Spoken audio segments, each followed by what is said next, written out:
대한민국 검찰을 악마라 부르는 이유.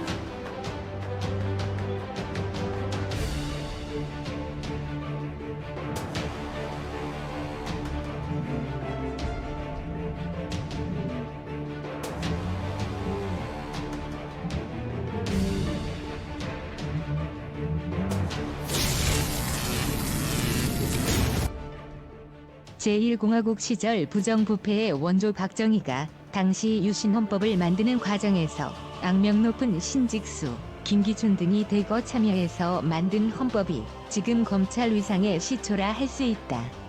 독재 정권의 빌부터 부정한 방법으로 자신들의 권력을 만들어낸 조직.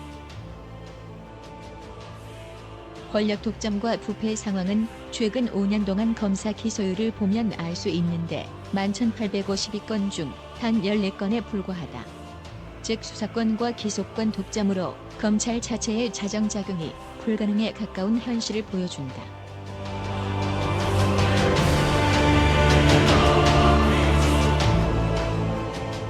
또 검찰은 권력 추종 현상을 보이는데 2016 박근혜 최순실 게이트는 권력 추종의 결정판이다. 당시 의혹이 확실함에도 해당 의혹은 면죄부를 주며 오히려 폭로한 사람을 기소하였고 최순실은 물론 우병우의 소환은 80일이 넘게 걸렸다.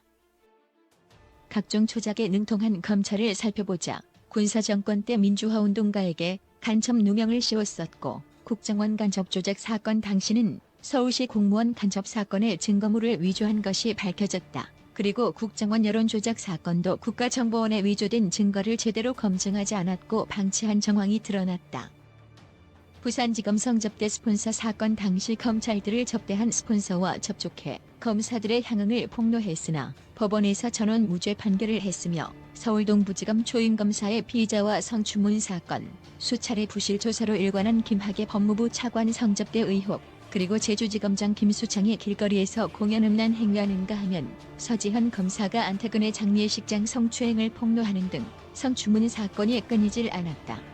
떡값 뇌물 사건도 상당한데 특수활동비를 검사들끼리 떡값으로 사용하는가 하면 삼성그룹은 전현직 검사에게 수천 수억 원의 떡값을 전달한 사건도 있었는데 여전히 삼성은 떡값을 주고 있다고 알려져 있다. 1997년 의정부 지법 소속 판사 15명에게 수백만 원과 향응을 제공하였으며 대전 및 서울고등검찰청 부장검사 김광준 뇌물수수 사건과 넥슨 게이트도 유명하다. 2002년 서울지검 강력수사팀이 피의자를 밤새 고문하다 그중 한 명을 사망시켰는데 박종철 고문치사 사건과 조금도 다를 바 없는 검찰의 고문 사건이었고 김대현 부장검사 후배 검사 폭언 폭행 자살 사건 등 비인권적인 일들도 서슴지 않았다.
기회는 평등할 것입니다.